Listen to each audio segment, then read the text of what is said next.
Right now, all new at 5. Can you feel the heat? And I'm not talking about the summer temperature. The Miami Heat are making huge moves in the midst of a free agent frenzy. Who is staying and who is going? To break it down all for us, we turn things over to CBS 4 sports anchors Mike Cunio and Jim Barron. Hey guys, we're still trying to figure all that out right now because the news is breaking so fast right now. We thought this was going to be a blah offseason for the Heat, but you know what? Pat Riley does not do blah. So here is the deal right now.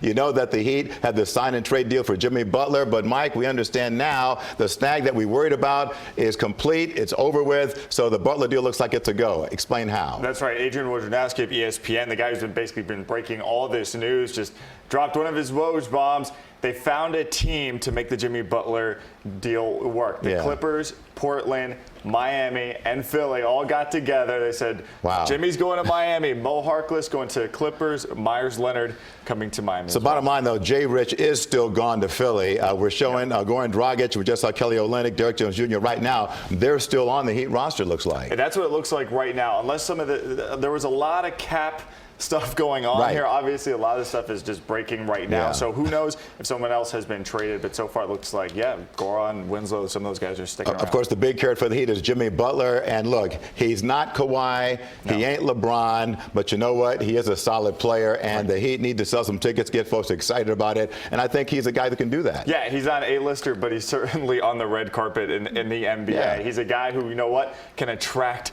other whales, other killer whales that Pat Riley is looking for. And I think that's the most important thing moving forward. Only thing I worry about here, he has a reputation as a hothead. You know, he blew up in Chicago, really blew up in Minnesota. And I think it's kind of intriguing that even though he was the best player for the Sixers in the playoffs, they didn't want to keep the guy. So we'll see if his attitude is cool here. Now, the other big story of the day, the Heat send disgruntled center Hassan Whiteside out west to the Portland Trail Blazers. We saw this a lot, of course, last year. Hassan, the big fella, sulking, unhappy. Now maybe he will be happy with the Portland Trail Blazers. Why did he go from the big hope to the big disappointment? Well, I think it was maturity issues. Obviously, when he wasn't getting playing time, when he wasn't seeing action in the fourth quarter, him and Eric Spoelstra were bumping heads. And it just, I don't think the relationship really works. So in that trade, they get a guy, Myers Leonard, a 7-footer who can shoot. How about that? And the Heat feel they can afford to let Whiteside go because we just saw Bam Adebayo, how he can soar above the rim. And going into his third year, they really love his potential. And so now you don't have that issue about Bam versus Hassan Whiteside.